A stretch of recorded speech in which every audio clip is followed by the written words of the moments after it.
I think I should even say that I'm surprised that this one has said that 6 billion is being budgeted to manage the protests. It shows that the government, this country has money, really. Is this, are some people seeing this as an Owambe? What are they budgeting 6 billion for? But regarding your question, the Constitution is very clear, Section 39, that Nigerians have the right to freedom of expression. Section 40 guarantees the constitutional right to association and peaceful assembly. This right is not absolute because under Section 45, there are derogations to this right. For example, for the protection of public order, peace and safety and so on, the right to assemble may be curtailed where there is violence or riot. My concern is that the government is the one that is fueling the perception that this protest is going to be violent. I'm very active on social media. I haven't seen any indication that any person or group of persons are planning to unleash anarchy in the country. And let us even ask the question, how come that it is only when people are protesting against government or people want to carry out rallies against government that people will suddenly create this imaginary intelligence report that hoodlums, miscreants are going to unleash violence? We saw Asari Dokubo leading protests in support of Tinubu during the tribunal. Asari Dokubo, the SSS did not gather any intelligence that hoodlums will hijack it. As a matter of fact, I have also seen groups planning to hold counter rallies and protests in support of the government. The police have not said anything about it. So this impression that some people are planning to burn the country is just fiction. They keep making reference to NSAS, and I choose to characterize it as fraudulent historians. It is fraudulent history to say that the NSAS protest was a violent and anarchy. The truth of the matter is that the crisis we saw, the violence we saw during the NSAS, took place after Nigerians were killed.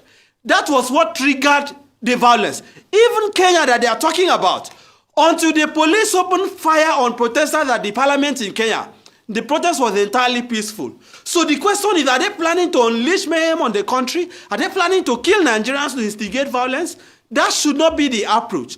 If the government is serious, they should understand that people have the right to protest and stop giving us fake intelligence. The IG says he wants the name of the protesters, he wants to know the routes, he wants to know the founders. The SSS on the other hand says, no, we know those who are sponsoring it. So which one should we go for? This clearly shows that they are not serious. You cannot in one breath say, you know that foreign mercenaries that they want planning the protest, you have uncovered those behind it.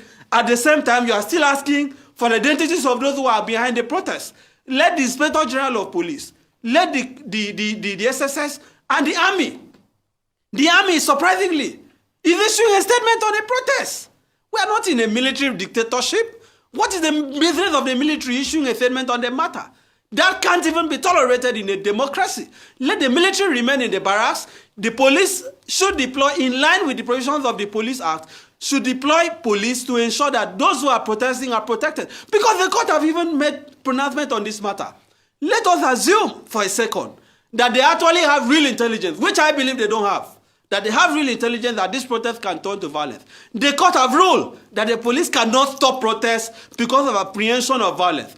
That the proper way to approach it is to ensure that those who are planning the violence are protected and the protesters are also protected.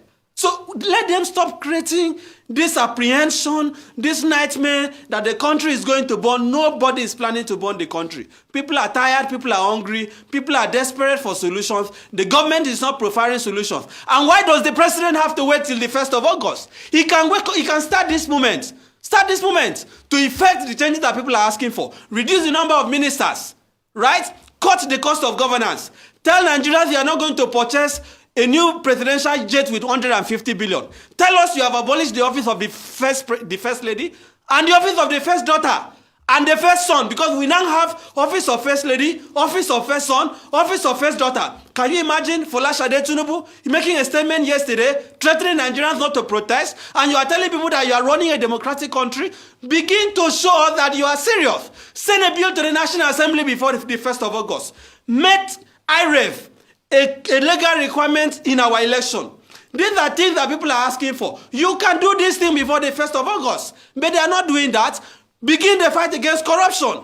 You are not fighting corruption. You are telling people not to protest. You are not changing the country. You are telling people not to protest. You are investing billions, about 22 billion, to build a new residence for the vice president. You are planning to build 5 billion to presidential yacht, and you are saying Nigeria should not protest. Even the agbado that Tinubu promised Nigerians, people cannot buy anymore. You are talking about minimum wage of 70,000 that cannot buy a bag of rice. Nigerians have to protest.